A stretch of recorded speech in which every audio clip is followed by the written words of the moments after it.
from the Thunder Run to the IED-laden streets of Fallujah. This is the complete catalog of every U.S. ground vehicle, machine, and robotic system used in the Iraq War. Let's start with the main battle tanks and heavy armor. M1A1/M1A2 Abrams, the silver bullet, the undisputed king of the desert and the tip of the American spear. Weighing nearly 70 tons and powered by a jet turbine engine, it spearheaded the famous Thunder Run into Baghdad. In the later years, these tanks were fitted with the Tusk Tank Urban Survival Kit, adding reactive armor tiles to the sides, a slat armor rear grille, and shielded machine guns to protect the crew from RPGs fired from rooftops in Sadr City. M60A3 Patton, the Old Guard, a Cold War relic that saw its final combat glory with the U.S. Marines. Though technically obsolete compared to the Abrams, the Marines deployed 1st Tank Battalion with M60S during the initial invasion. Its 105mm rifled gun and thermal sights proved that in the hands of capable crews, the Old Iron could still destroy T-55s and provide critical fire support before being fully retired from U.S. service. M88A2 Hercules, the Beast, the unsung hero of the armored divisions. When a 70-ton Abrams is disabled by a massive IED or stuck in the mud of the Tigris River, the Hercules is the only machine powerful enough to save it. Equipped with a massive winch and a crane capable of lifting a tank turret, these crews often worked under direct enemy fire to recover millions of dollars in hardware. M1 Panther II, the mine-clearing tank, a specialized variant of the Abrams chassis with the turret removed. In its place, a standard commander's cupola and a massive omnidirectional camera system. Its primary weapon is a heavy mine roller attached to the front, designed to detonate pressure mines safely ahead of the main convoy. It allowed armored columns to push through minefields without slowing down. Next, the infantry fighting vehicles and carriers. M2A3 Bradley, the workhorse, the primary fighting vehicle of the mechanized infantry. While the tank takes the ground, the Bradley holds it. Armed with a 25mm Bushmaster chain gun that sounds like a jackhammer and TOW anti-tank missiles, it destroyed more Iraqi armor during the invasion than the Abrams did. Later upgraded with BUSK, Bradley Urban Survival Kit, involving heavy reactive armor blocks and blast-proof seats to survive the IED threat. M3 Bradley, the Cavalry Scout, visually identical to the infantry version from the outside, but the interior is packed with extra tow missiles and advanced optics instead of infantry seats. Operated by cavalry scouts, these vehicles served as the eyes of the division, probing enemy lines and calling in artillery fire on insurgent positions. M6 Linebacker, the Defender, a rare variant of the Bradley designed for air defense. Instead of tow missiles, it carried a pod of 4 Stinger surface-to-air missiles. Since the Iraqi Air Force was non-existent, crews used the Linebacker as a devastating ground support vehicle, using its high-speed targeting systems and 25mm cannon to shred technicals and fortified positions in urban combat. M113 Gavin, the Battle Box, the Vietnam veteran that refused to retire. An aluminum box on tracks, it was vulnerable to modern anti-tank weapons but essential for its versatility. It served as a frontline ambulance, a command post, and a combat engineer vehicle. In Iraq, crews welded slat armor cages around the hull, giving it a distinctive birdcage look to detonate RPG warheads before they hit the main armor. M577 Command Post, the High Roof, a variant of the M113 with a raised roof profile. This vehicle served as the Mobile Tactical Operations Center, TOC, for battalion commanders, filled with maps, radios, and computers to track the chaotic movement of battle across the cityscape. M1064 Mortar Carrier, the Mobile Tube, another M113 variant, modified with a large circular hatch on top to fire a 120mm heavy mortar from inside the vehicle. It provided immediate indirect fire support to infantry pinned down in alleys, capable of dropping smoke screens or high-explosive rounds within minutes of a call for help. AAV-7 Amtrak, the Tuna Boat, the Marines' massive amphibious assault vehicle. Designed to swim from ships to the beach, in Iraq it was driven hundreds of miles across the dry desert. Though lightly armored and affectionately hated for its cramped, hot interior, it carried squads of Marines from the Kuwaiti border all the way to Tikrit, serving as a rolling bunker. LAV-25, the Wolf, the backbone of the Marine Corps' light armored reconnaissance battalions, an 8-wheeled vehicle capable of high speeds on highways. Armed with a 25mm chain gun, it used its speed to flank enemy positions and screen the main force.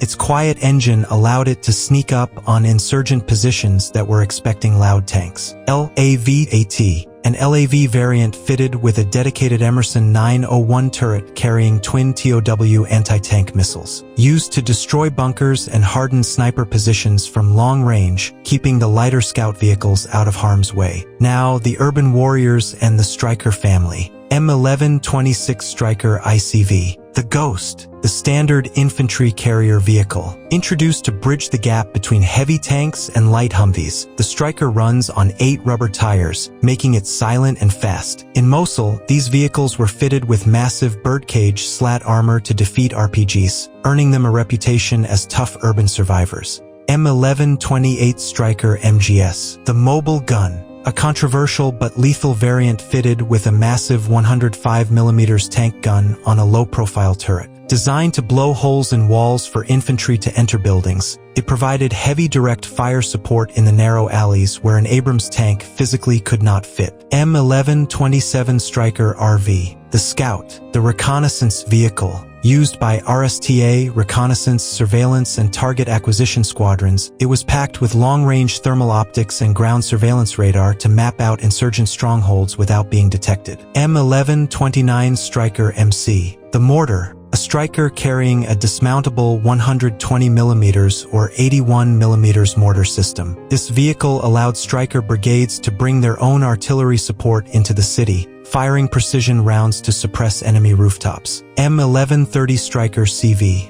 the Commander, the command vehicle, the digital brain of the brigade, packed with Blue Force tracker systems and satellite uplinks that allowed commanders to visualize the entire battlefield in real time. M1134 Stryker ATGM, the Tank Killer, armed with a twin-tube TOW missile launcher. While tank battles were rare in the later years, this vehicle was used effectively to destroy vehicle-borne IEDs from a safe distance before they could reach friendly lines. Next, the specialized Recon and WMD hunters. M93 Fox, the Sniffer, a 6-wheel German-made amphibious vehicle used by the U.S. Chemical Corps. During the 2003 invasion, these vehicles were at the very front, constantly testing the air and soil with mass spectrometers, searching for the feared chemical and biological weapons that intelligence reports claimed existed. ASV-150/M1117 Guardian, the Convoy Protector, a wheeled armored car with a sharp V-shaped hull and a Cadillac gauge turret. Originally designed for the military police, its ability to survive mine blasts made it invaluable for securing main supply routes. Unlike the Humvee, the Guardian was built from the ground up to take a hit. Now, the light tactical and patrol vehicles, HMMWV, the Humvee, the icon of the American presence, and the vehicle that suffered the most evolution. Starting with the M998 and M1025 early war variants, which were often unarmored or fitted with canvas doors. Soldiers famously improvised Hillbilly Armor, using scrap steel and sandbags to survive. Later, these evolved into the M1114 and M1151 up-armored factory variants, featuring heavy steel plating, ballistic windows, and armored turret shields to protect the gunner. They became the standard patrol vehicle until the MRAP took over. M998 gun truck.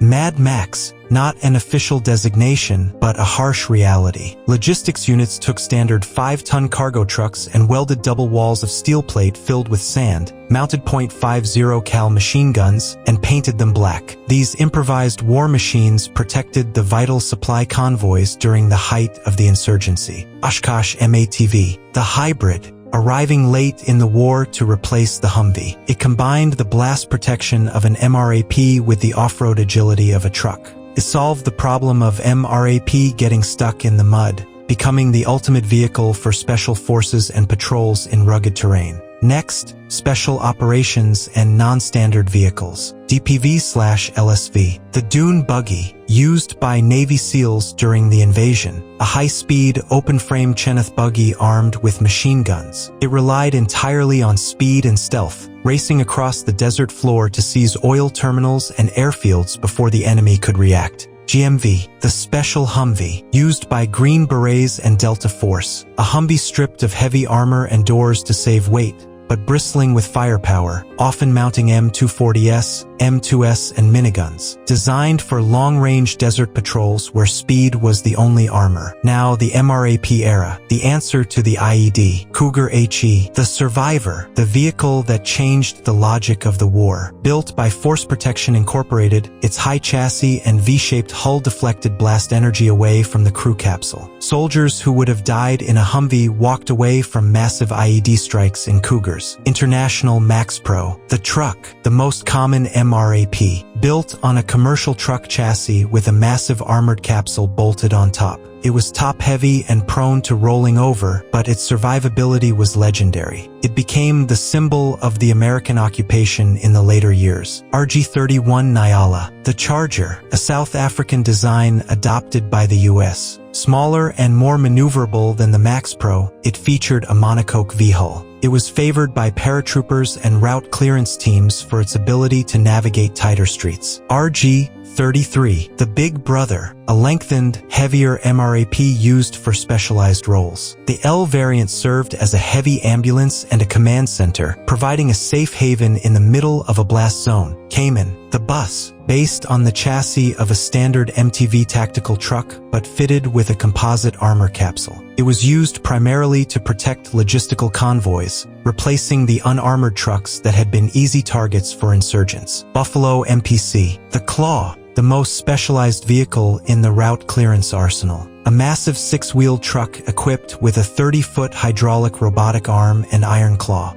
Operators used cameras to interrogate suspicious trash, digging up IEDs from the safety of the armored cab. Husky VMMD, the Detector, a strange-looking, single-seat vehicle that led the convoy. Designed to break apart if it hit a mine to save the pilot, it used ground-penetrating radar panels to detect buried metallic and non-metallic IEDs, marking them for the Buffalo to clear. Next, the unmanned ground vehicles. Mule/Talon, the Little Helper, a small tracked robot armed with machine guns or grippers. Soldiers sent these into caves and buildings to draw fire or check for booby traps, saving countless human lives. Packbot, the Scout, the famous backpack-sized robot, could be thrown through a window, climb stairs, and peek around corners. It became the primary tool for EOD technicians to dismantle bombs remotely. MARC-Bot, the Pipe Inspector, a cheap, tiny remote-controlled camera on wheels, originally designed to inspect pipes but used by soldiers to drive under parked cars to check for rigged explosives at checkpoints. Next, the Combat Engineers and Earthmovers. M9 Ace, the Armored Shovel,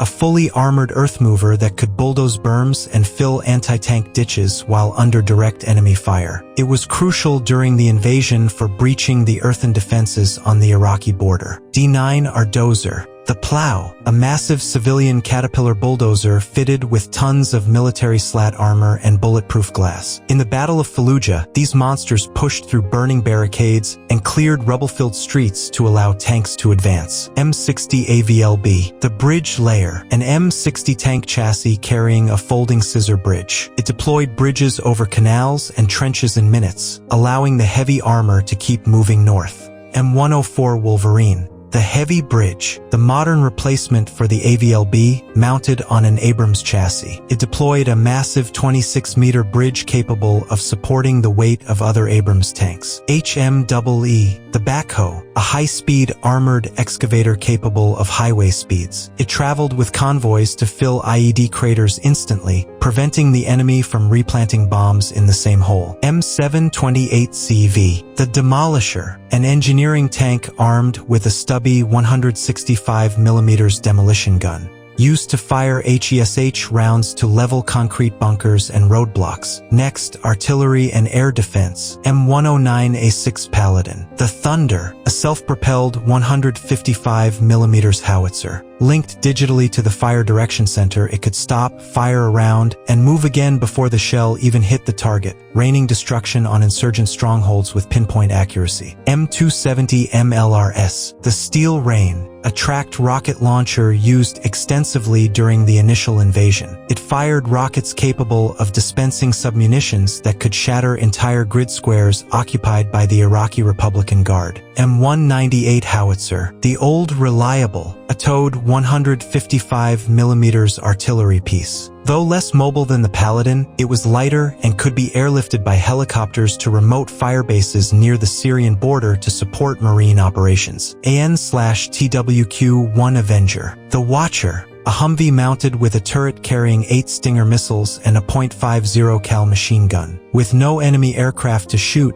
crews used its thermal optics for surveillance and its machine gun for base perimeter defense. CRAM R2D2. While often trailer-mounted, this land-based phalanx gun system was dragged by heavy trucks to defend green zones. It used a Gatling gun and radar to shoot down incoming mortar shells and rockets in midair with a terrifying buzzsaw sound. Finally, the logistics and heavy haulers. M1070 Het. The Elephant, the heavy equipment transporter, a massive 8-axle semi-truck and trailer combination designed specifically to carry the 70-ton Abrams tank. It saved the tracks of the tanks from wearing out during the long drive from Kuwait to Baghdad. HEMTT, the Dragon Wagon, the backbone of the war effort, an 8-wheel drive tactical truck that carried fuel, ammunition, and water. Without the HEMTT fleets, the tanks would have run dry in days. MTVR, the 7-ton, the Marines' primary off-road truck.